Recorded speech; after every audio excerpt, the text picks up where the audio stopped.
Assalamualaikum warahmatullahi wabarakatuh. Selamat pagi kepada seluruh narasumber dan kepada seluruh peserta dalam Zoom pagi ini. Alhamdulillahirabbil alamin. Segala puji bagi Allah Subhanahu wa taala, Tuhan seru sekalian alam. Pagi hari ini kita menyelenggarakan satu diskusi melalui Zoom dengan tema revisi KUHP menjawab kebutuhan zaman. KUHP ini merupakan satu peraturan perundang-undangan di bidang hukum pidana yang mengatur secara material atau secara substansi. Secara formil atau secara prosedur juga ada Kitab Undang-Undang Hukum Acara Pidana yang berfungsi untuk menegakkan hukum material atau KUHP itu sendiri.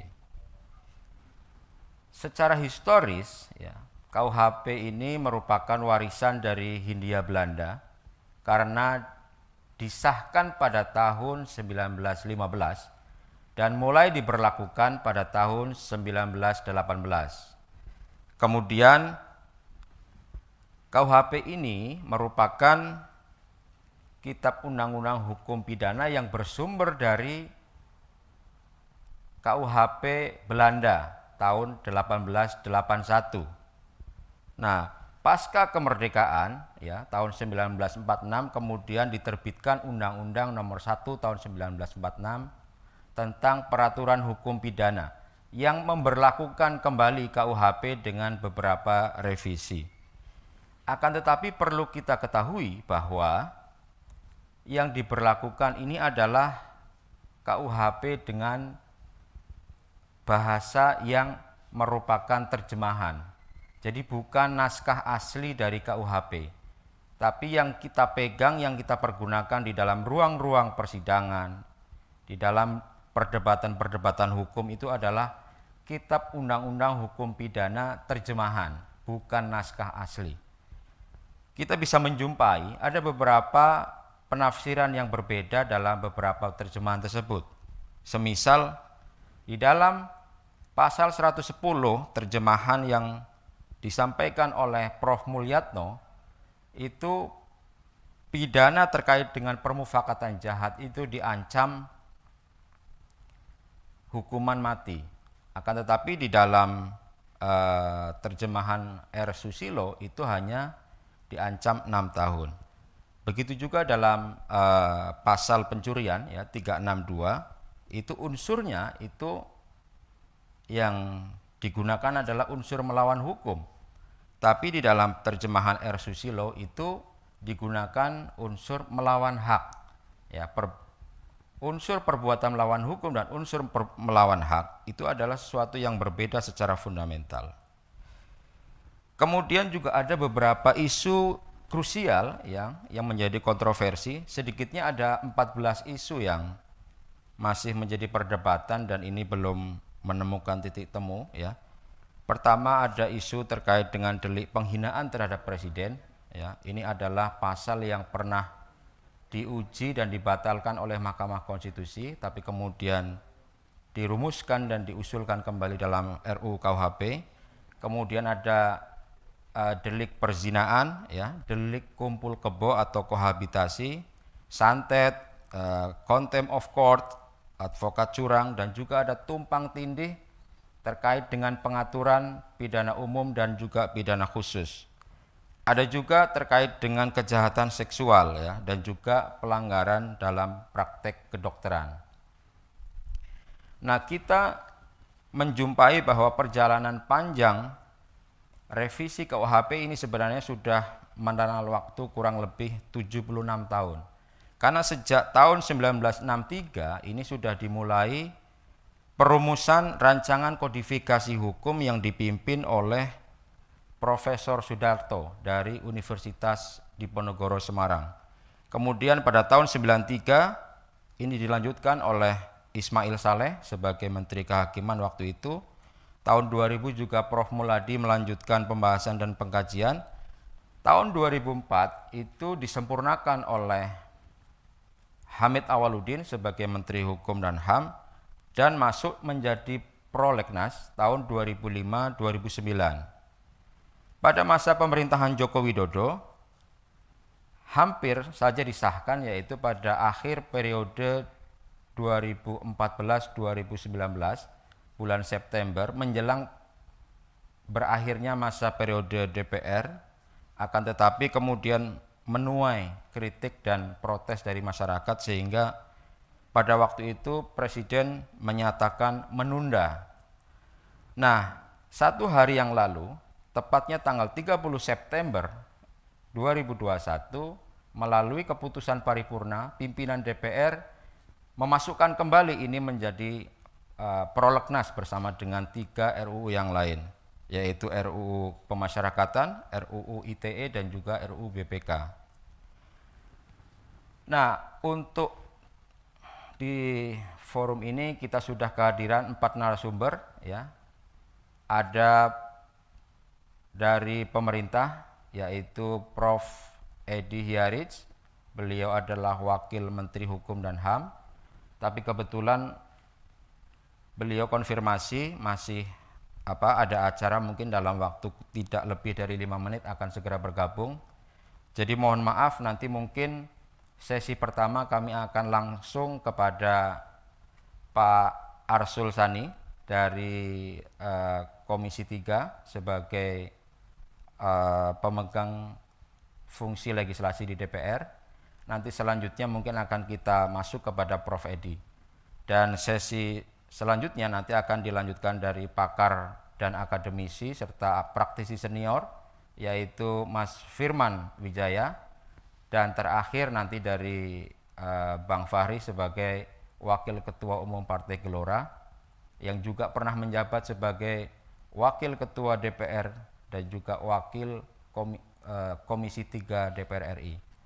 Untuk menyingkat waktu, kami persilahkan kepada Bang Arsul Sani untuk menyampaikan pandangannya terkait dengan revisi ini. Apakah nanti akan ada perubahan strategi legislasi, ya, karena ini sudah panjang waktu pembahasannya, menghabiskan waktu puluhan tahun.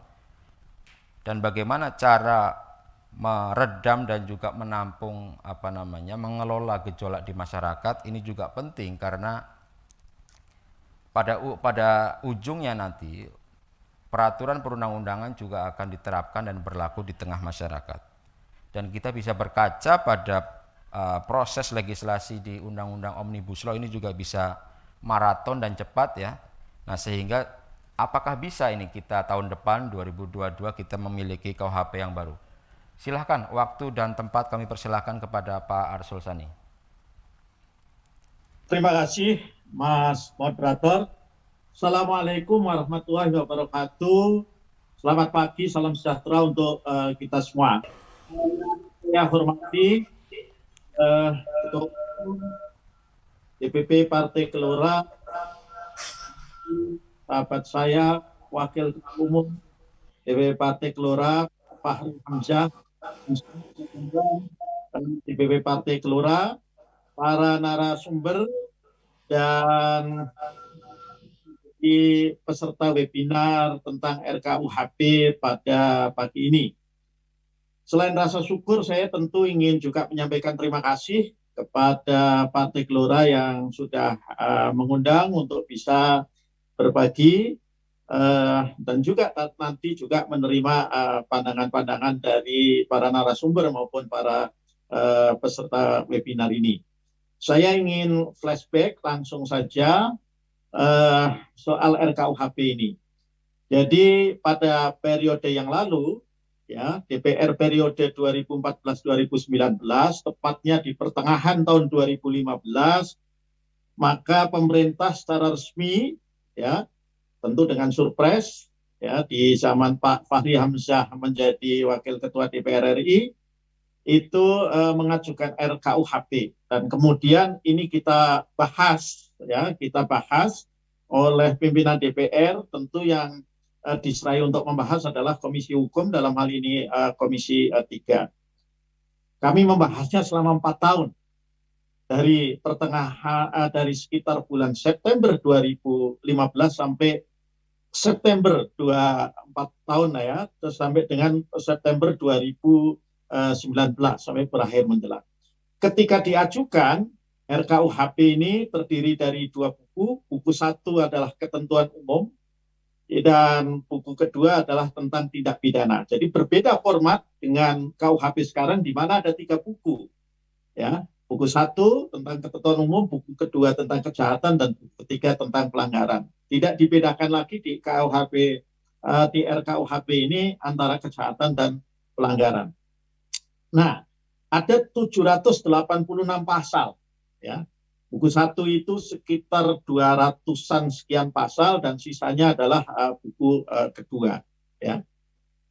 Pada saat kami mulai membahas, maka Komisi 3 pada saat itu meminta ya masukan dari berbagai elemen masyarakat sipil. Karena itu kemudian lahir elemen masyarakat sipil yang tergabung dalam Aliansi Nasional Reformasi KUHP yang terdiri dari 22 LSM. Nah, merekalah yang sesungguhnya menyampaikan DIM. Karena ini RUU inisiatif pemerintah, maka kemudian DIM-nya datang dari DPR. Dan fraksi-fraksi yang ada di DPR, saya kira semua pada saat itu ada 10 fraksi, itu menerima masukan dalam bentuk DIM dari Aliansi Nasional Reformasi KUHP. Ya. DIM yang kami bahas, itu jumlahnya lebih dari 2.300. Ya, 2.300 DIM. Sebagian terbesar atau boleh dibilang hampir semuanya 90% bukan DIM tetap, artinya DIM yang ada perubahan. Perubahan itu bisa menyangkut usul untuk penghapusan pasal, bisa penambahan pasal dalam bentuk ayat, maupun reformulasi dari pasal-pasal tertentu. Singkat kata kita bahas. Tentu di dalam proses pembahasan, ya, sebagaimana negara kita yang merupakan negara yang berbineka tunggal ika, maka aspirasi masyarakat itu tidak pernah tunggal. Ya, ada aspirasi yang berbeda dan kadang-kadang berbedanya tidak cuma 2. Apalagi kalau yang menyampaikan aspirasi adalah para sarjana hukum. Para sarjana hukum ini aslinya saja seperti istilah Belanda, twee juristen, drie meningen. Kalau ada 2 lawyer maka ada 3 pendapat. Ya, jadi ini untuk menggambarkan bahwa aspirasi yang berkembang itu masuk. Ya, tentu kami menyadari bahwa sudut pandang itu bisa berbeda. Ya, dan kami juga menyadari tentu yang di DPR sebagai panja bahwa ada tindak-tindak pidana tertentu ini secara umum yang pasti sudut pandangnya berbeda, apalagi di masing-masing negara berbeda. Apa tindak pidana yang di mana KUHP dari masing-masing negara berbeda? Yang pertama adalah yang menyangkut delik-delik politik. Ya, itu tadi sudah disebut. Pasal tentang penyerangan kehormatan dan martabat presiden itu masuk dalam kategori delik politik. Itu pasti antara satu negara dengan negara yang lain itu berbeda. Ya, ada yang kemudian tidak memiliki lagi pasal itu. Ada yang kemudian mereformulasinya. Ada yang tetap memiliki pasal seperti yang KUHP itu sekarang. Di banyak negara Eropa ada pasal-pasal atau undang-undang yang mengatur tentang lèse majesté, yaitu tentang penyerangan kehormatan terhadap kepala negara. Meskipun ini kebanyakan di negara-negara yang kepala negaranya adalah raja atau ratu. Yang kedua lagi yang kami sadari dari awal berbeda itu kalau sudah menyangkut delik kesusilaan. Tadi juga disebut oleh moderator, ya, yang terkait dengan kohabitasi, kerbo kumpul, kemudian delik-delik persinahan, ya, itu adalah pasal-pasal yang dari awal kami sadari akan berbeda. Sampai pasal yang kemudian berbeda lagi adalah pasal yang terkait dengan pidana mati, ya. Itu juga berbeda, tetapi kami bisa memformulasikan. Ini juga sebuah rancangan undang-undang yang menarik perhatian banyak negara asing. 22 plus dubes Uni Eropanya datang ke DPR. Ya, datang resmi ke DPR pada saat itu kami terima di Panja yang menyampaikan pandangan-pandangan terkait dengan delik kesusilaan, khususnya terkait dengan pasal perbuatan cabul LGBT. Ya, itu sampai datang. Tentu disampaikan kepada fraksi-fraksi. Saya sendiri yang mewakili fraksi P3 menerima sejumlah duta besar yang menyampaikan pandangan tentu yang berbeda dari arah yang saat itu dibahas di RKUHP. Nah, singkat kata, kalau secara umum kemudian RKUHP itu di menjelang akhir DPR periode 2014-2019 sebetulnya sudah disahkan, disetujui oleh pemerintah dan DPR, dalam hal itu di Komisi 3, itulah yang disebut sebagai persetujuan dalam pembahasan tingkat pertama sebuah rancangan undang-undang. Ya. Kemudian ketika mau dibawa ke paripurna, pemerintah minta agar ditunda pengesahannya. Nah, ketika kemudian disepakati ditunda itu dalam arti akan dilanjutkan di DPR periode berikutnya, yakni periode sekarang ini 2019-2024 itu disepakati untuk kemudian dibahas ya dengan metode luncuran carry over ya untuk memberikan landasan pembahasan secara carry over, maka ya Undang-Undang Nomor 12 Tahun 2011 tentang pembentukan peraturan perundangan itu juga direvisi ya di dalam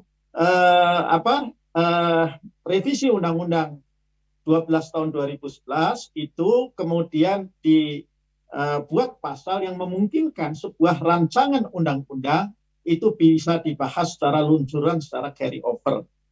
Meskipun dalam presiden di DPR ya ketika saya masuk DPR 2015, meskipun belum diatur di dalam Undang-Undang Nomor 12 Tahun 2011, ada juga undang-undang yang pada periode sebelumnya sudah hampir selesai, tapi tidak selesai karena ada dua pasal yang pemerintah dan DPR tidak sepakat, kemudian dibahas dengan model luncuran atau carry over, yaitu yang kemudian menjadi Undang-Undang Nomor 1 Tahun 2016 kalau tidak salah tentang penjaminan. Pada saat itu ada dua pasal saja yang tidak disetujui dan kemudian ketika dibawa kembali ke DPR oleh pemerintah kita sepakat dibahas secara carry over sehingga yang dibahas adalah hanya dua pasal itu.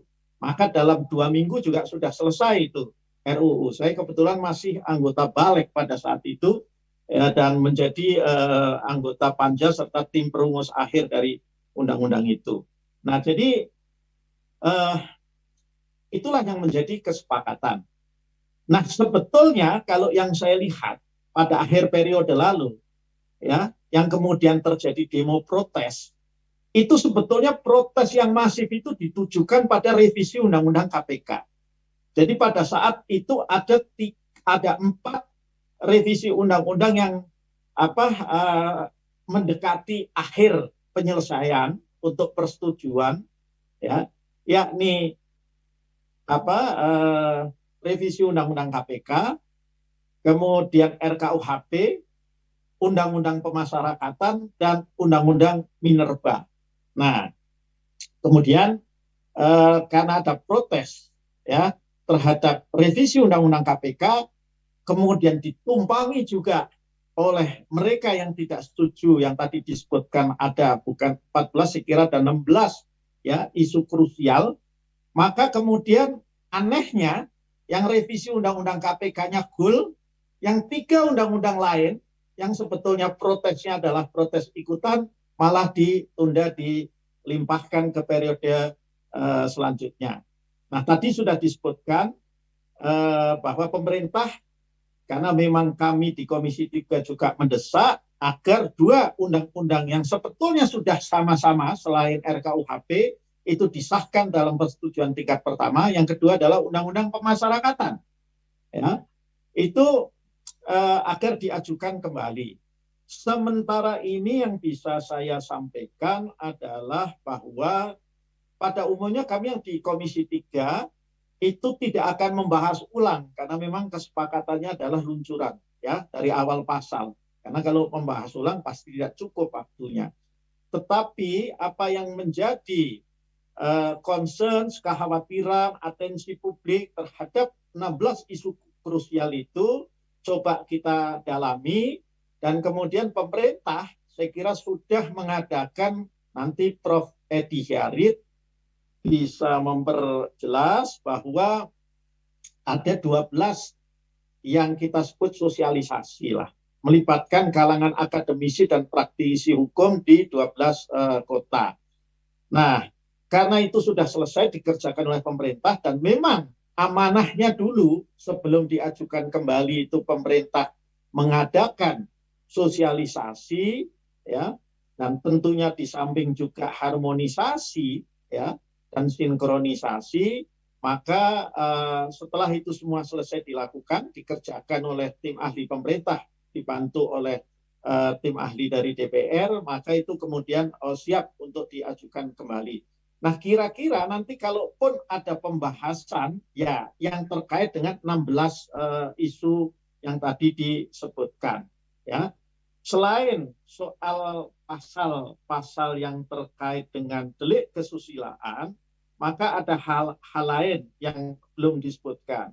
Yang lain antara lain soal masuknya the living law, ya, hukum yang hidup di tengah masyarakat yang akan juga menjadi sumber hukum pidana material kita, ya.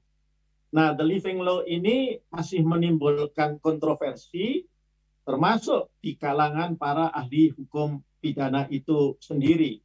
Karena selama ini kita belajar dan diajarkan asas legalitas yang strict. Prinsip bahwa seseorang tidak boleh dipidana kecuali telah ada aturan pidana yang dibuat terlebih dahulu. Kalau the living law ini masuk, maka berarti ini perluasan terhadap asas legalitas. Secara prinsip asas legalitas itu berlaku, tetapi kemudian untuk tindak-tindak pidana tertentu, ya, yang itu masih harus didetailkan, dan rumahnya itu apa, apakah perda atau kompilasi dan lain sebagainya, itu yang masih diperdebatkan. Kalau terkait dengan delik kesusilaan, ya, memang teman-teman kita yang latar belakangnya pendidikan hukum barat, cara berpikirnya juga dengan cara berpikir hukum barat, berbudaya hukumnya juga budaya hukum barat, itu selalu menyampaikan bahwa yang namanya negara itu tidak boleh masuk ke dalam ruang privasi warga negaranya terlalu dalam, ya. Nah, inilah yang kemudian dipakai sebagai alasan untuk tidak setuju. Misalnya delik perzinahan diatur, delik kumpul kebo diatur, delik perbuatan cabul itu oleh LGBT itu diatur, ya. Nah, kalau bisa semuanya nggak usah diatur, ya. Nah, tentu sebagai sebuah sudut pandang dalam negara demokrasi, ya, kita hormati, ya. Tapi itu kan berangkat dari konsep, ya, dan juga barangkali kontrak sosial bernegara yang ada di negara barat. Saya kira kalau pandangan kami pada umumnya, ya, apakah itu partai Islam atau partai nasionalis, itu melihat bahwa kesepakatan bernegara kita itu ya memang tidak demikian. Tidak kemudian membatasi atau melarang negara untuk masuk dalam ruang privat seseorang, meskipun itu harus diatur mana yang perlu atau mana yang tidak perlu, mana yang boleh dan mana yang tidak boleh. Tapi bukan semuanya tidak boleh, ya. Nah, kalau soal pidana mati itu juga sudah kita sepakati formulanya, ya. pidana mati tidak lagi ditempatkan sebagai pidana pokok seperti yang ada di dalam pasal 10 KUHP sekarang, tapi digeser posisinya, jadi tidak diabolisi total, digeser posisinya menjadi pidana khusus yang harus dijatuhkan secara alternatif. Apa makna pidana khusus yang harus dijatuhkan secara alternatif? Artinya lembaga peradilan pidana kita masih memungkinkan, masih diperbolehkan ya untuk kejahatan-kejahatan tertentu menjatuhkan vonis pidana mati bagi terdakwanya, tetapi nanti ada masa tunggu, ada masa iddah. Sementara ini adalah 10 tahun. Kalau dia selama 10 tahun sebagai terpidana mati itu menjadi orang yang taubatan nasuha, berkelakuan baik, tidak lagi melakukan kejahatan, memenuhi semua syarat-syarat untuk katakanlah yang berlaku misalnya untuk remisi atau pembebasan bersyarat, maka pidananya nanti bisa berubah menjadi pidana seumur hidup. Nah, ini antara yang disepakati sebagai jalan tengah bahwa Indonesia menolak untuk melakukan abolisi total terhadap pidana mati sebagaimana yang ada di sejumlah negara, tetapi juga Indonesia merubah positioning rezim hukumnya, rezim hukum pidana dari menempatkan pidana mati sebagai pidana pokok menjadi pidana yang bersifat khusus tadi. Ya, nah saya ingin menjawab sedikit tadi soal delik politik yang terkait dengan pasal penghinaan atau pasal penyerangan harkat dan martabat kepala negara.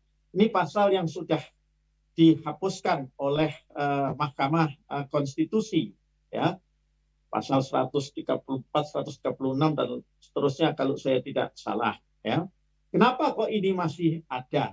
Ya, pertama-tama dalam perspektif keilmuan, ya. Kami yang di Komisi 3 menerima 2 kelompok pandangan. Ya. Para ahli hukum tata negara pada umumnya menentang adanya pasal ini. Ya.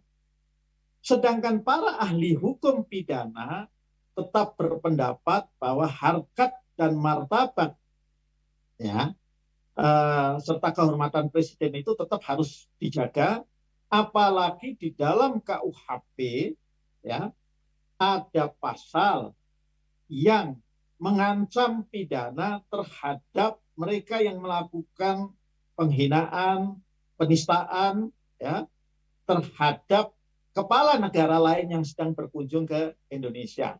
Jadi kira-kira mosok kalau kepala negara yang lain dilindungi, kepala negaranya sendiri kok dibiarkan. Nah, ini argumentasi yang diterima. Tetapi tentu para ahli hukum pidana itu juga menyadari betul ada putusan Mahkamah Konstitusi, ya. Oleh karena itu untuk menghindari adanya constitutional disobedience, ya, maka dirumuskan pasal penghinaan atau penyerangan harkat dan martabat presiden dan wakil presiden itu tidak lagi sebagai delik biasa, tetapi itu sebagai delik aduan. Siapa yang harus bisa atau yang harus mengadukan atau bisa menjadi pengadu? Ya tentu presidennya itu sendiri. Hanya karena presiden itu sibuk, maka presiden boleh kemudian memberikan kuasa ya untuk mengadu.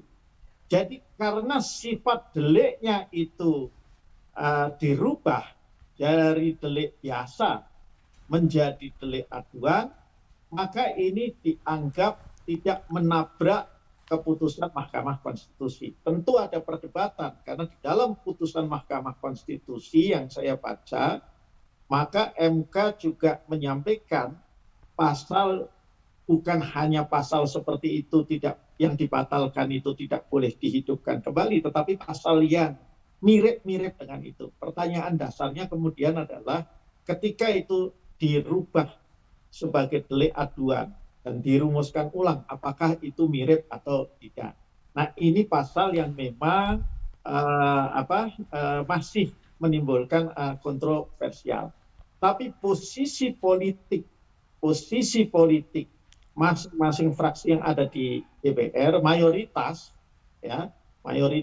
itu adalah dari sejak periode kemarin, ya. Jadi ini tidak ada hubungannya dengan koalisi pada saat ini. Dari sejak periode kemarin, mayoritas itu tetap yang sepakat dengan pendapatnya para ahli hukum pidana, ya, Baik. agar pasal itu berada. Saya kira untuk sementara cukup ya, Mas Moderator ya. Terima kasih. Terima kasih banyak atas pandangan-pandangannya. Baik, untuk menyingkat waktu, kami langsung saja kepada Prof. Edi Hiarij dari Kementerian Hukum dan HAM. Mungkin silakan Prof, paparannya terkait dengan apakah revisi KUHP ini yang sudah masuk menjadi prolegnas ya 1 hari yang lalu, tanggal 30 September kemarin, apakah ini akan menjawab kebutuhan hukum kita ke depan, dan apakah gejolak sosial ya sudah diantisipasi menggunakan proses sosialisasi dan juga serap aspirasi. Saya lihat dari Kementerian Hukum dan HAM sudah melakukan roadshow ke beberapa kota besar seperti Medan, Surabaya, Jogja, dan sebagainya.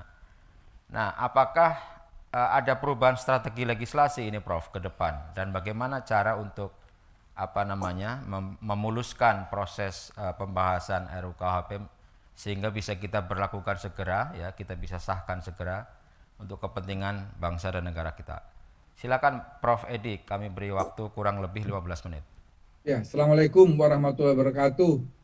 Mas Amin, yang saya hormati, abang saya Pak Fahri Hamzah, tadi saya juga sudah sempat mendengar apa yang disampaikan oleh Pak Arsul Sani. Pertama-tama mohon maaf karena hari ini adalah pembukaan rangkaian kegiatan Hari Kementerian Hukum dan HAM, atau biasa kita sebut dengan istilah Hari Karya Dharmadika, sehingga memang agak terlambat, dan itu baru dilakukan tadi setelah upacara kesaktian Pancasila. Pak Fahri, Pak Asrul, Mas Amin, dan teman-teman peserta webinar, saya menyambut baik yang diselenggarakan oleh teman-teman dari Partai Gelora, Partai Masa Depan, yang mana ini adalah salah satu bentuk sosialisasi dari KUHP. Ada beberapa hal yang ingin saya sampaikan. Pertama, bahwa sebenarnya RUU KUHP ini 2 tahun yang lalu hampir saja disahkan. Jadi kita sudah ada pada persetujuan tingkat pertama. Berarti kalau lihat dari proses legislasi, maka akan berakhir dengan pengesahan pada persetujuan di rapat paripurna. Yang kedua, RUU ini bersifat carry over, ya. Jadi perubahan terhadap Undang-Undang Nomor 12 Tahun 2011 yang diubah dengan Undang-Undang Nomor 15 Tahun 2019 menyatakan kalau RUU carry over itu tidak perlu lagi dibahas dari ulang, ya, tidak perlu lagi dibahas dari awal. Jadi nanti kami akan mencari format dengan teman-teman di DPR, khususnya di Komisi 3, bagaimana bentuk carry over ini, apakah langsung disahkan ataukah tidak. Sebenarnya kalau kita melihat, kalau carry over itu berarti ya tinggal disahkan saja di rapat paripurna. Namun kami menyadari betul bahwa ketika RUU ini ditarik oleh pemerintah pada tanggal 19 September 2019, selama masa pandemi tahun 2020 dan sampai saat ini, tim ahli pemerintah terus melakukan kajian dan menyempurnakan naskah RUU KUHP tersebut. Paling tidak terhadap 14 isu yang menimbulkan kontroversi di tengah masyarakat.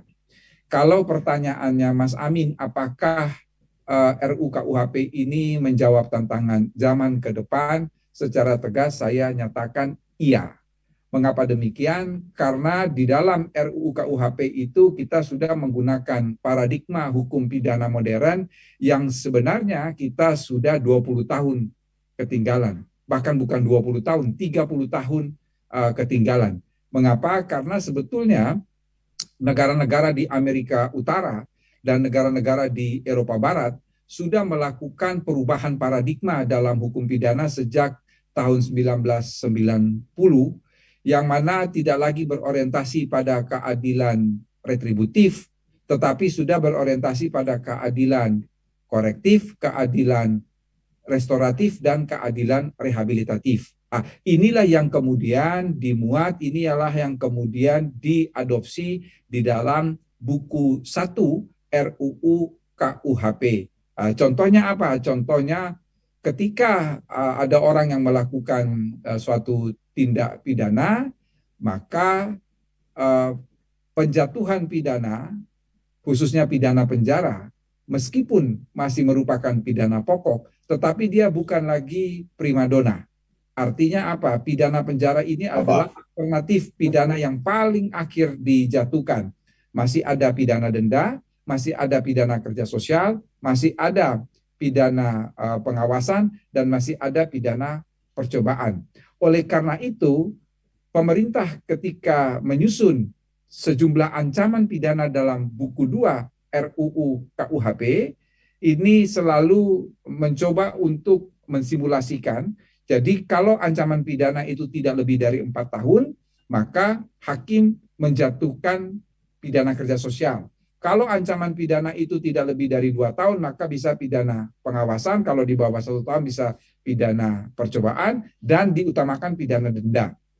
Nah, dalam titik yang paling ekstrim, kalaupun hakim harus menjatuhkan pidana penjara, maka suatu hal yang baru di dalam RUU KUHP itu apa yang kita sebut sebagai standard of sentencing, yaitu pedoman pemidanaan. Jadi ada kriteria-kriteria. Kriteria-kriteria, kalau saya tidak salah sampai 15 item. Ketika 15 item itu terpenuhi, baru kemudian pidana penjara itu dijatuhkan. Mengenai berapa lama seseorang harus mendekam dalam penjara, itu pun ada kriteria-kriterianya.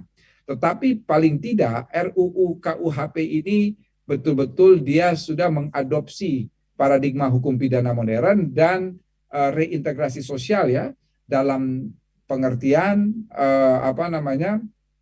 seorang narapidana atau seorang terpidana itu adalah orang yang harus direhabilitasi, harus diperbaiki untuk dia ketika kembali ke masyarakat tidak akan mengulangi perbuatan, dan dia juga bermanfaat bagi masyarakat. Yang berikut yang ingin saya sampaikan pada forum yang berbahagia ini terkait pasal-pasal yang kontroversi, ya. Jadi ada sekitar 14 isu, ya. Ini satu, Mas Amin, kami telah melakukan sosialisasi di 12 kota, dan itu berakhir pada tanggal 14 Juni 2021. Setelah sosialisasi, kita tidak tinggal diam. Setiap minggu itu kita selalu melakukan diskusi secara terbatas, membahas isu-isu yang spesifik. Jadi misalnya kami telah bertemu dengan teman-teman ICJR, kami telah bertemu dengan teman-teman koalisi masyarakat sipil yang fokus kajiannya terhadap hal-hal tertentu, sehingga kami melakukan perbaikan misalnya terhadap pasal pemerkosaan, pasal-pasal yang berkaitan dengan aborsi. Kami juga telah melakukan perubahan, mana bahkan ada penambahan ayat terkait pasal penodaan agama. Kemudian juga mendapat masukan yang sangat berharga dari teman-teman advokat, ya, dari Peradi, dari Ikadin dan lain sebagainya, sehingga kami merevisi terkait tindak pidana di dalam persidangan yang tadinya itu hanya ditujukan kepada advokat curang, tetapi sekarang sudah tidak lagi, karena memang pasal itu dianggap diskriminatif. Jadi kami selalu melakukan diskusi secara terbatas mengenai isu-isu tertentu dengan teman-teman koalisi masyarakat sipil maupun stakeholder lainnya, tidak lain dan tidak bukan hanya dalam rangka untuk menyempurnakan RUU KUHP yang ada. Oleh karena itu nanti dalam pembahasan dan kami berharap teman-teman dari Komisi 3 menyetujui hal ini, bahwa pembahasan hanya dilakukan sebatas pasal-pasal yang memang menimbulkan kontroversi tersebut. Terhadap pasal-pasal yang menimbulkan perdebatan di publik, ini ada 3 kemungkinan, Mas Amin. Yang pertama, pemerintah tetap pada pasal-pasal yang sudah dirumuskan. Tetap itu artinya pemerintah tidak bergeming. Artinya pemerintah siap untuk menjelaskan itu ke publik, dan bukan siap menjelaskan, tapi sudah menjelaskan itu ke publik. Yang kedua, pemerintah melakukan reformulasi terhadap pasal-pasal dalam RUU. Dan yang ketiga, pemerintah mengusulkan untuk dihapus. Sekali lagi, semua ini adalah berdasarkan masukan dari masyarakat. Misalnya, terhadap pemidanaan terhadap dokter dan dokter gigi. Pasal ini pemerintah mengusulkan untuk dihapus, karena ini nanti redundant. Ini nanti overlapping dengan ketentuan yang ada dalam Undang-Undang Praktek Kedokteran. Kemudian misalnya, tadi sudah saya katakan, pasal-pasal yang berkaitan dengan pemerkosaan, dengan aborsi, dengan penodaan agama, termasuk dengan advokat curang, ini pemerintah melakukan reformulasi. Kami mencoba merumuskan ulang dengan penambahan-penambahan ayat tertentu, atau ada tambahan ketentuan yang memang mengakomodasi masukan dari publik. Tetapi yang pertama tadi, ada juga pasal yang tetap pemerintah pertahankan, dan ini memang kami melakukan diskusi tim ahli, yaitu pasal yang menyangkut penghinaan terhadap presiden dan wakil presiden. Jadi tadi saya sempat mendengar apa yang disampaikan oleh Pak Arsul Sani, bahwa memang benar, ya itu sebetulnya logika sehat kita saja, bahwa di dalam KUHP di seluruh dunia itu ada mengatur tindak pidana yang menyangkut penghinaan atau yang menyerang martabat kepala negara asing. Kalau martabat kepala negara asing saja dilindungi oleh hukum pidana, ini kan agak ajaib juga kalau kepala negara sendiri tidak dilindungi. Ada suara-suara yang mengatakan begini. Yang kedua, terkait penghinaan terhadap presiden ini, kita merubah konstruksi delik yang tadi sudah dikatakan oleh Pak Arsul, dari delik biasa menjadi delik aduan. Kalau ditanya, padahal di dalam putusan Mahkamah Konstitusi itu dikatakan bahwa pasal ini bertentangan dengan konstitusi, kemudian jangan lagi menghidupkan pasal-pasal sejenis. Kalau di dalam hukum pidana, perubahan konstruksi delik itu secara prinsip berubah. Jadi kalau kita mengenal dalam doktrin hukum pidana itu ada 12 pembagian delik. Dalam 12 pembagian delik itu antara lain ada delik biasa dan delik aduan. Tadinya penghinaan presiden ini menjadi delik biasa. Tadinya delik biasa, sekarang dia berubah menjadi delik aduan. Ini sangat prinsip perubahannya karena dia sangat berpengaruh dalam konteks penegakan hukum. Kalau delik biasa, itu orang di pinggir jalan saja bisa melaporkan. Tapi kalau delik aduan, ini hanya presiden dan atau wakil presiden saja yang boleh mengadu. Ini perubahan pembagian delik ini dalam doktrin pembagian delik itu dia memberi pengaruh yang sangat prinsip terhadap penegakan hukum. Jadi ini mengapa sehingga kita tetap mempertahankan pasal penghinaan terhadap presiden. Tadi saya katakan ada suara-suara yang mengatakan begini, sudahlah kalau memang penghinaan terhadap presiden itu adalah delik aduan, kenapa tidak dihapus saja? Dikembalikan saja kepada pasal penghinaan biasa ya. Kan pasal penghinaan biasa pun tetap diatur di dalam KUHP. Kalau sekarang di dalam KUHP kita itu pasal 310 ya.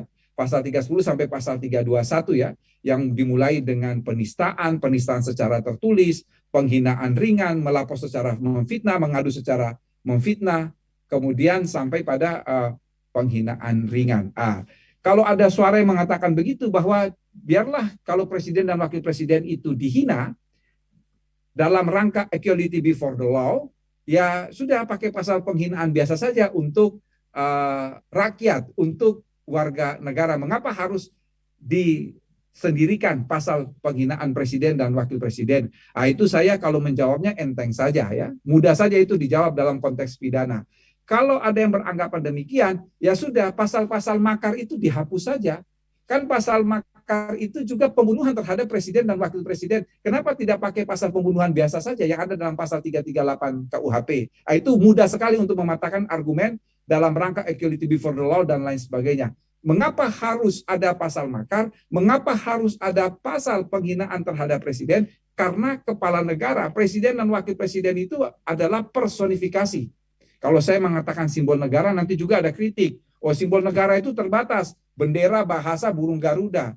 Oke, saya pakai bahasa personifikasi negara. Oleh karena itu, harkat dan martabat dia itu memang harus dijunjung tinggi. Karena apa ya? Karena dia presiden. Ketika ada pasal pembunuhan terhadap presiden yang disendirikan dalam konteks makar, maka menjadi make sense, maka menjadi logik ketika pasal penghinaan presiden itu pun disendirikan babnya dibandingkan dengan penghinaan biasa. Dan saya kira itu saja yang perlu saya sampaikan. Terima kasih sekali lagi Bang Fahri, Mas Amin, dan khususnya teman-teman di Partai Gelora yang menginisiasi acara pada pagi hari ini. Kurang dan lebihnya saya mohon maaf. Billahi taufiq wal hidayah. Wassalamualaikum warahmatullahi wabarakatuh. Waalaikumsalam warahmatullahi. Terima kasih Prof. Edi. Sangat mencerahkan ini penjelasannya. Kita persilahkan Mas Firman Wijaya terlebih dahulu. Baik. Assalamualaikum warahmatullahi wabarakatuh. Waalaikumsalam. Salam sejahtera buat kita semua. Waduh, ini begawan-begawan hukum sudah banyak memberikan enlightenment. Ada yang saya sangat hormati, Bang Arsul Sani, kemudian Prof. Edi Heritz, ya, Pak Wamenkumham, Bang Arsul dari Komisi 3. Rasa-rasanya hari ini kita semacam kalau saya boleh meminjam Pak Moderator, kita ini seperti mau terkena kutukan. Kalau revisi KUHP itu dicoret merahnya revisi KUHP, ya, jangan-jangan yang mungkin dicoret nanti KUHP-nya, tapi revisinya yang enggak dicoret. Jadi KUHP dalam status revisi dan revisi. Tapi tidak apalah. Tadi Prof. Edi Heritz sudah banyak menyampaikan juga bahwa paradigma hukum pidana melalui KUHP kita sedang menuju arah perubahan. Saya menyebutnya revolusi perubahan KUHP kita. Nah, tentunya kalau mencermati judul yang disampaikan oleh atau digagas oleh Partai Gelora, mana Gelora itu adalah aspirasi atau gelombang aspirasi masyarakat, maka mungkin kontinuumnya juga bergerak ke arah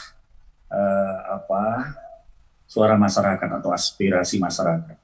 Jadi bisa saja hari ini adalah semacam jaring asmara, ya, jaring aspirasi masyarakat, ya Pak Moderator, ya, kira-kira istilahnya itu. Dulu Bang Fahri banyak mendengung-dengungkan aspirasi masyarakat. Karena hemat saya tidak ada artinya revitalisasi rancangan undang-undang apapun ketika dia minim aspirasi masyarakat. Tantangan masa depan di dalam sistem peradilan pidana tidak hanya bagi saya, reformasi itu tidak hanya struktur, ya, tapi sistem, ya, bahkan termasuk substansi yang beberapa hal tadi sudah disampaikan. Ada beberapa DIM, ya, dan catatan perjalanan panjang RUKUHP yang mungkin ini sudah menjadi proyek pemerintah, ya, apa yang dikenal dengan reformasi atau katakanlah proyek perubahan peraturan perundang-undangan masa kolonial, ya, ke perundang-undangan nasional. Saya rasa di situ ada aspirasi tentang kedaulatan, bagaimana kita sebagai bangsa yang merdeka berdaulat, tapi kita masih punya KUHP kolonial, ya sampai hari ini. Nah, inilah yang kemudian menjadi keinginan kuat ya sebagai political pemerintah dan masyarakat reformasi tentu menginginkan KUHP produk nasional, produk reformasi nasional. Nah, dari apa yang dikisahkan tadi dalam beberapa kajian perkembangan, bahkan Din yang terakhir, saya perlu juga menyampaikan bahwa saya ingat betul ada beberapa guru besar yang sudah menginspirasi dan pernah bermimpi bahwa KUHP itu jadi pada beliau masih hidup, yaitu Prof. Muladi, dan terakhir pada beberapa hari lalu wafatnya Prof. Saitati. Tapi KUHP masih terus dalam perjalanan. Tapi kita optimis saja karena Pak Wamenkumham, Prof. Edi itu sudah memberikan semacam garansi ya bahwa ini akan cepat menjadi KUHP yang bersifat final.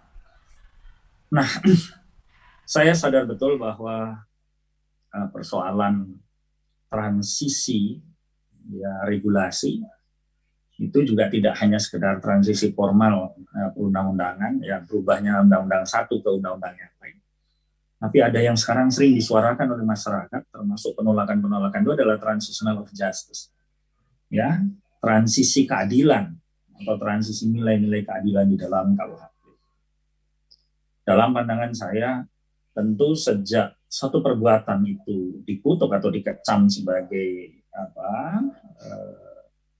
tindakan asosial, ya, atau yang disebut sebagai pelanggaran hukum, tentunya kewenangan negara pada saat itu ya secara atributif muncul kewenangan-kewenangan yang termasuk apa yang disebut dengan ius bonali atau bonali, hak negara untuk menentukan hukumnya dan juga menetapkan hukumnya. Nah, apakah persoalannya hanya berhenti pada hak atau kewenangan negara? Ya. Apalagi kalau tadi dicatat sedikit ada kaitan dengan beberapa substansi KUHP yang orientasinya atau kontennya cukup banyak menyangkut perlindungan negara atau perlindungan instrumen negara, aparatur negara di dalam pasal-pasal KUHP yang kemudian juga banyak menimbulkan persoalan. Secara historical background, ya ini memang tidak mudah untuk mengurai karena ada istilah, ada pepatah, Pak Moderator, nemo judice prepara kuasa. Tidak seorang pun menjadi hakim yang baik untuk dirinya sendiri. Nah, ini aspirasi yang saya sebut tadi pada aspek transitional justice pada masyarakat demokratis sekarang ini itu selalu menjadi polemik, menjadi persoalan, menjadi kaitan dengan pertarungan nilai. Orientasi hukum pidana kita, rancangan KUHP kita, seperti yang disampaikan oleh Bang Arsul tadi dan Prof. Edi, menjadi pertanyaan publik. Kemana sesungguhnya orientasi hukum pidana kita ini bergerak? Tentu di sini ada kaitannya dengan apa yang disebut dengan judicial therapeutic.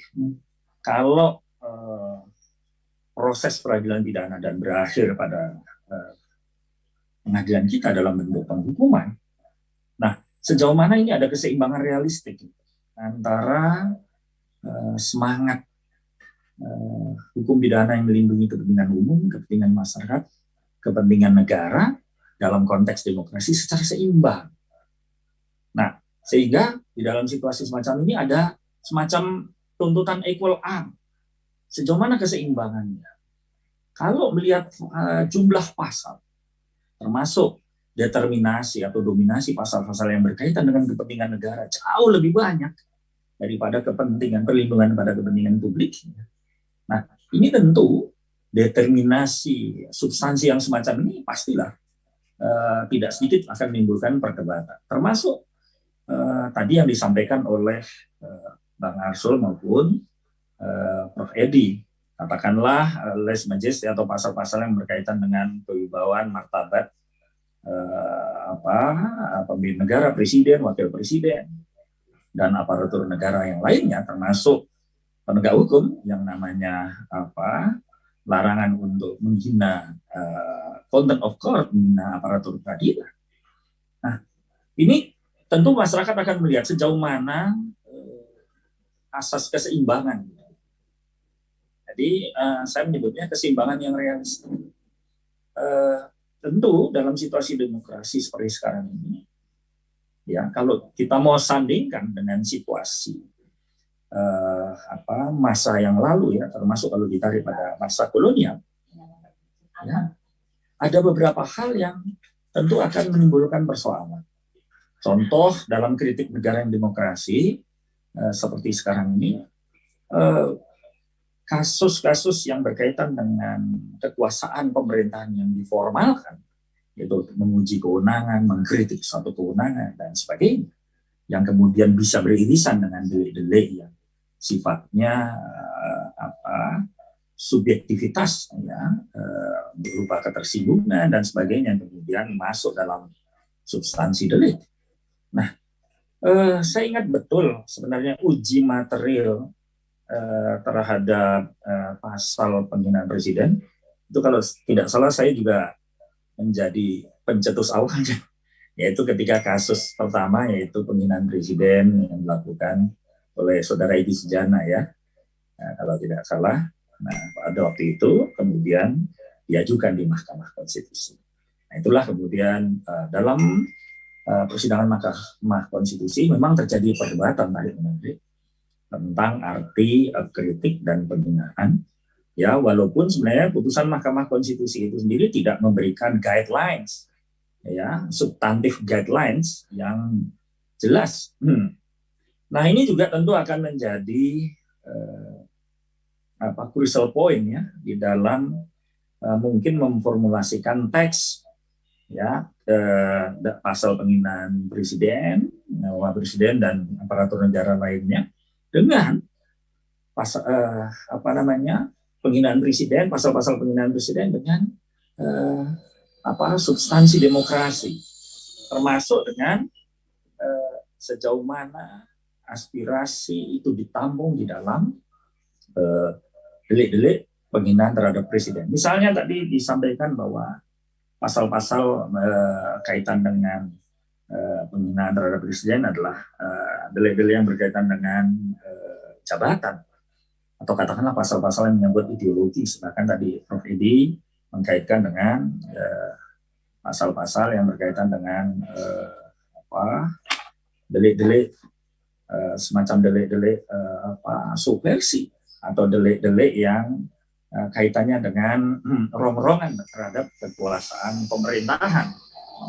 Ya, di situ memang juga bisa bersifat lisan atau bersifat tulisan yang sifatnya defamation atau slander atau fitnah atau penghinaan. Nah, tentu yang menjadi perhatian penting adalah sejauh mana substansi undang-undangnya krusial semacam ini, termasuk ini delik. Tadi sering digambarkan apakah ini bagian dari delik politik atau bagian dari delik delik demokrasi, karena ini ada kaitannya dengan aktivitas demokrasi. Nah, kalau ada minus nota, ada keberatan-keberatan seperti yang disampaikan oleh Bang Arso tadi, ada dua pihak, ahli hukum HTN dan ahli hukum pidana, berbeda pandangan, termasuk Prof. Edi tadi mengatakan perlu ada jalan.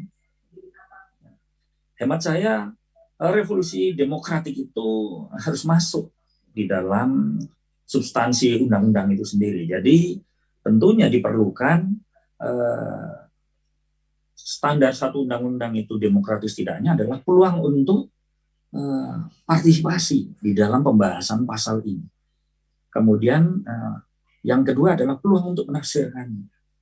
Saya rasa dua hal ini yang menjadi faktor penting, karena ketika ini operasionalisasi di dalam praktek peradilan pidana, ada, saya katakan, keseimbangan realistik antara determinasi kepentingan pemerintah di satu sisi, ya, sebagai organ, sebagai institusi, sebagai simbol negara, tapi pada sisi lain atmosfer demokrasinya juga harus secara substantif dan prosedural dimungkinkan. Misalnya sejauh mana hak-hak pembelaan diri, hak-hak warga yang menyampaikan kritiknya, perbedaan pandangan itu, secara substansi hukum juga masuk. Nah ini memang hemat saya pada pasal-pasal yang krusial. Ini penting, walaupun model seluncur yang tadi disampaikan cara untuk speedy proses ya dalam satu percepatan penyelesaian perundang-undangan. Bagi saya, Pak Moderator, Bang Fahri dan para narasumber, legislatif setting ini menjadi penting. Nah, politik legislatif setting ini hemat saya justru pada tahap atau fase-fase akhir ini menjadi ruang yang memastikan bahwa substansi itu tidak hanya aspek formil dan materialnya saja dari sebuah undang-undang, tetapi aspek lain yang penting, terutama pada aspek demokrasi, dan hak asasi manusia. Nah ini memang mau tidak mau karena kita sudah masuk pada situasi masyarakat modern. Kemudian yang karena ini waktu Jumat ya, saya juga perlu harus membatasi diri. Tadi diingatkan juga oleh Pak Moderator. Bagaimanapun hukum pidana tidak lepas dari apa yang disebut dengan penafsiran. No rules without exceptions, no prinsip, no rules without interpretation. Itu dua hal yang selalu saja ya menjadi space dari sebuah hukum pidana yang modern. Nah, karena itu legislatif setting ini menjadi penting ya. Kalau ini prosesnya sudah mau pada tahapan pembahasan yang terakhir, maka open skema di dalam pembahasannya ini sudah harus dibuka sehingga aspek keseimbangan realistik itu betul-betul terjaga ya. Karena itu hemat saya tidak saja mendengarkan key informannya itu tidak hanya asosiasi LSM, tetapi masyarakat, bahkan masyarakat yang pernah ya menjadi korban atau berhadapan dengan pasal-pasal krusial semacam itu, termasuk pasal-pasal ITE. Ini penting buat hemat saya karena KUHP adalah undang-undang payung ya. Walaupun saya sendiri sekarang agak mencermati ada suasana yang kompleks ya ketika ada undang-undang ITE, ada undang-undang leg spesialis yang lain. Sementara KUHP ini kan sebenarnya harus menjadi undang-undang payung atau umbrella rules. Tapi kodifikasi, sistem kodifikasi klasik rupanya tidak bisa dipertahankan ya, menurut hemat saya. Baik, Mas Dan Imai. itu situasi rasional yang harus kita terima pada hari ini. Jadi itu catatan-catatan kritik saya dan hemat saya. Segeralah kita open skema, membuka skema itu kepada publik secara seluas-luasnya demi semangat demokrasi kita melalui aspirasi Gelora. Moderator, terima kasih. Terima kasih Mas Firman. Jadi kuncinya adalah keseimbangan realistik Mas Firman ya. Iya. Jadi untuk memberikan perlindungan dua sisi, baik itu perlindungan kepada simbol negara maupun kepada masyarakat. Baik, kami lanjutkan untuk sesi yang terakhir, paparannya dari Bang Fahri Hamzah, Wakil Ketua Partai Gelora. Waktu dan tempat kami persilahkan. Baik, bismillahirrahmanirrahim. Assalamualaikum warahmatullahi wabarakatuh. Salam sejahtera bagi kita semua. Alhamdulillah, pertama-tama saya ingin mengucapkan terima kasih atas inisiatif dari bidang hukum, Mas Amin dan kawan-kawan. Dan juga tentu terima kasih kepada para narasumber kita yang memang relatif sulit dicarikan waktunya karena orang-orang sibuk ini. Tadi Prof. Edi di tengah-tengah acara, kemudian Wakil Ketua MPR kita lagi di Jogja, ya, Mas Arsul, dan Prof. Firman tadi juga adalah orang sibuk ya. Sehingga memang sayang sekali memang mungkin kalau kita berdebat waktu kurang karena ini hari Jumat ini, Mas Amin ya, sudah lewat 11.15. Baik. Oleh sebab itu saya menganggap bahwa diskusi hari ini sebenarnya semacam mengingatkan kembali saja kita bahwa ada satu pekerjaan besar yang merupakan bagian dari pekerjaan-pekerjaan besar bangsa ini yang dalam hingar-bingar hari-hari kita menghadapi isu-isu yang retail sifatnya, macam-macam isu yang tiap hari kita dengar ya, tentang perdebatan orang G30S, ya kan, tentang macam-macam isu tiap hari silih berganti. Tapi kita punya agenda besar. Memang kalau kita rangkum ikhtiar terbesar dari satu bangsa agar menjadi bangsa yang kuat secara permanen, paling tidak 3 hal yang harus kita selesaikan memang. Dan kalau kita bagi 3 hal itu dalam time frame waktunya, yang paling strategis memang adalah konsolidasi teks ini.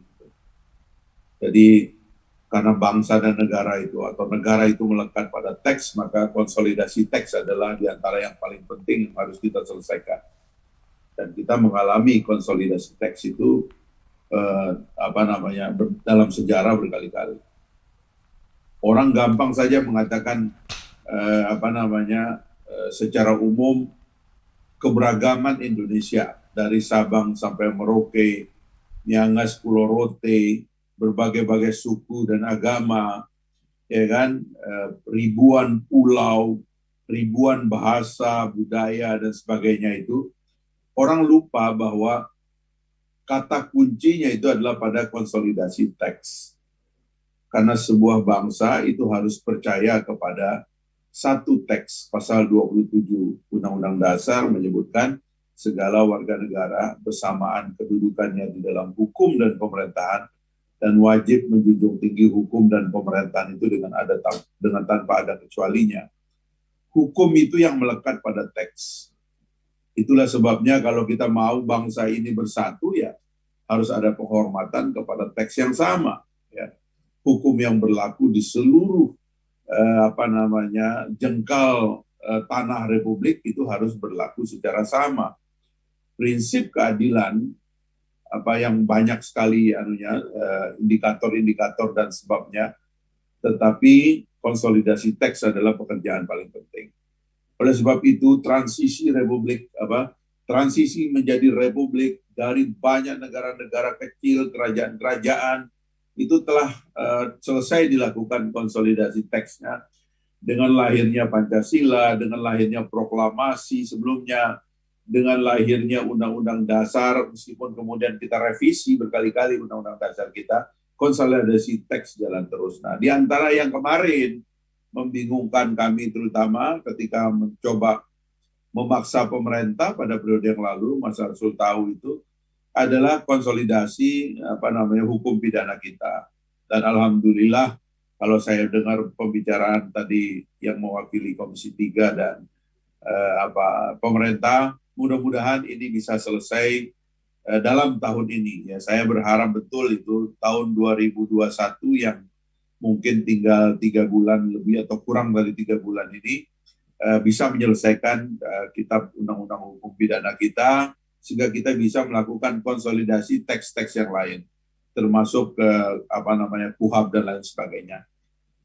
Jadi itu yang pertama yang sebenarnya penting sekali untuk kita bantu selesaikan. Jadi posisi kita ini dalam konsolidasi teks ini suportif saja, karena kita sudah mengetahui dan sudah mengikuti ya dari awal bagaimana dia terbentuk, bagaimana perdebatannya, bagaimana tadi profesor-profesor kita yang punya mimpi agar undang-undang ini selesai itu sudah meninggalkan kita. Prof. Muladi terutama Prof. Saitafi yang kemarin itu banyak sekali para begawan, guru-guru besar yang menginginkan agar ini selesai cepat. Jadi kita mendoronglah supaya itu selesai cepat. Sebab setelah konsolidasi teks ini nanti kita perlu mengadjust institusinya. Kalau KUHP kita sudah baik, tapi kalau institusi penegakan hukumnya kita tidak konsolidasi dengan baik, nah itu nanti juga susah gitu. Itu konsolidasi berikutnya yang kita harus lakukan, yaitu konsolidasi institusi. Barulah secara rutin kita melakukan konsolidasi kepemimpinan, konsolidasi SDM-nya, tetapi itu mekanisme sudah ada, terutama konsolidasi politik yang kita lakukan melalui pemilu. Saya kira itu sudah jalan. Nah, sekali lagi dalam kerangka itulah saya ingin atas nama teman-teman di Partai Gelora, atas nama Pak Ketua Umum juga Pak Anies Mata, ingin memberikan dukungan supaya undang-undang hukum pidana kita ini segera disahkan, sehingga terjadilah peralihan besar-besaran dari semangat undang-undang lama yang masih dituduh dan dikritik ya, berbau kolonial, otoriter dan sebagainya, itu menjadi semangat restoratif ya, korektif dan rehabilitatif yang kita kehendaki. Itu akan segera terjadi sebab efeknya kepada kehidupan publik kita akan masif sekali. Kita berharap, kita percaya bahwa ini semua akan menjadi titik awal bagi Indonesia yang lebih baik, dan kita berharap dalam masa Pak Jokowi ini juga dituntaskan peletakan dasar-dasar dari negara hukum kita yang demokratis.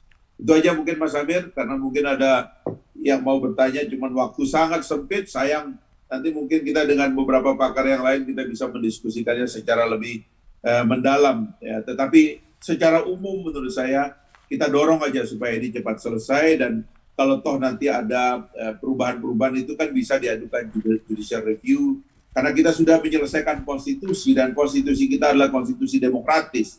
Jadi saya kira yang penting adalah lebih cepat. Dan juga mungkin saya ingin nitipkan ke Prof. Edi juga itu.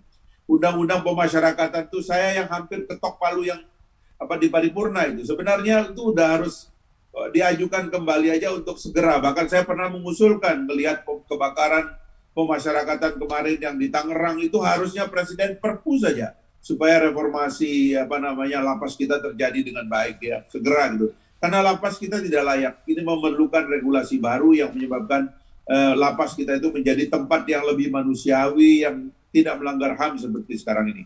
Itu aja, terima kasih. Assalamualaikum warahmatullahi wabarakatuh. Waalaikumsalam warahmatullahi wabarakatuh. Terima kasih Bang Fahri. Jadi dari seluruh narasumber bisa kami simpulkan ada beberapa poin penting ya yang kita dapatkan pada pembahasan pagi sampai menjelang siang hari ini. Pertama yang sangat krusial itu adalah pada delik-delik yang sifatnya delik politik dan juga delik kesusilaan. Yang kedua, RUU ini sifatnya adalah carry over atau luncuran. Jadi pada periode yang lalu 2014-2019 sudah pada tahap pembahasan tingkat 1, maka untuk pasca dibentuknya atau dimasukkannya RUU KUHP ini dalam prolegnas tahun 2021 ini ya, hari yang lalu, maka ini semoga bisa kita dorong dan kita usahakan ya bersama, baik terutama dari unsur pemerintah dan juga DPR, agar ini bisa diselesaikan, terutama terkait dengan pasal-pasal yang krusial ya. Mungkin antara 14 sampai 16 isu krusial itu yang masih menjadi polemik di tengah masyarakat. Dan saya tadi melihat bahwa ada semacam paradigma baru yang menjadi inspirasi dari RUU KUHP ini, yang berorientasi pada keadilan korektif, keadilan restoratif, dan juga keadilan rehabilitatif ya, meninggalkan faham lama yaitu keadilan retributif. Kemudian juga ada konklusi dari pemerintah ketika kita menanggapi beberapa isu kontroversial itu akan dimasukkan ke dalam 3 klaster ya, atau 3 opsi. Ya, opsi pertama adalah RUU itu akan tetap berlaku ya, opsi-opsi yang isu-isu yang krusial tadi itu. Kemudian terkait beberapa pasal juga akan dilakukan reformulasi, dan yang tidak relevan atau mengalami tumpang tindih pengaturan itu akan dilakukan penghapusan. Kemudian juga dari Mas Firman itu ada titik kuncinya, yaitu harus ada aspek transitional justice dan juga keseimbangan realistik. Jadi KUHP ini harus memberikan perlindungan dua sisi, baik di sisi negara maupun di sisi masyarakat. Dari Bang Fahri ini sebagai penutup itu juga sangat kunci, ya. Beliau memberikan titik tekan pada konsolidasi teks, ya, konsolidasi institusi atau konsolidasi aparat penegak hukum, dan yang terakhir adalah konsolidasi kepemimpinan. Jadi kita harapkan ini mesin legislasi sudah kita hidupkan kembali, ya, tanggal 30 September kemarin, sehingga semoga ya proses legislasi lanjutan ini bisa memakan waktu yang tidak terlalu lama, sehingga KUHP yang kita harapkan yang bisa memberikan perlindungan dan kepastian hukum di tengah masyarakat bisa kita sahkan dan kemudian berlaku, sehingga kita akan merasakan manfaatnya. Terima kasih kepada seluruh narasumber, kepada Prof. Edi, kepada Pak Arsul Sani, kepada Mas Firman, dan juga kepada Bang Fahri. Kurang lebihnya mohon maaf. Kami akhiri, billahi taufiq wal hidayah. Assalamualaikum warahmatullahi wabarakatuh. Salam sehat dan sukses selalu. Terima kasih.